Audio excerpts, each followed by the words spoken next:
విశాఖ నగరంలోని సింహాద్రి అప్పన్న ఆలయ పరిధిలోని పంచగ్రామాల భూ సమస్యకు త్వరలోనే పరిష్కారం దొరుకుతుందని దేవాదాయ శాఖ మంత్రి ఆనం రామనారాయణ రెడ్డి అన్నారు. సింహాచలం శ్రీ వరహాలక్ష్మీ నరసింహస్వామి వారిని దర్శించుకున్న అనంతరం మంత్రి మాట్లాడారు. విశాఖపట్నంలో ఒక ముఖ్యమైన పని నిమిత్తం ముఖ్యమంత్రి చంద్రబాబు తనను విశాఖకు పంపడం జరిగిందన్నారు. అదే సమయంలో స్థానిక ఎమ్మెల్యేలు స్వామివారి పంచగ్రామాల సమస్య పరిష్కరించాలని కోరడం, దానికి ముఖ్యమంత్రి చంద్రబాబు పరిష్కార దిశగా చర్యలు చేపట్టడం జరుగుతుందన్నారు. సంబంధించినటువంటి భూములు 420 ఎకరముల భూముల్ని వివిధ సందర్భాల్లో ఆక్రమణలకు గురైంది.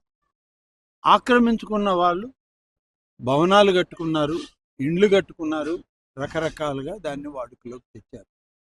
ఇవాళ పరిష్కరించాలి అని అంటే దాన్ని వారి దగ్గర నుంచి ప్రభుత్వం మేము కొనుగోలన్నా చేయాలి, లేదా ప్రత్యామ్నాయం ఈ యొక్క సింహాచల క్షేత్రానికి రాష్ట్ర ప్రభుత్వం కలిసి సహకరించాలి.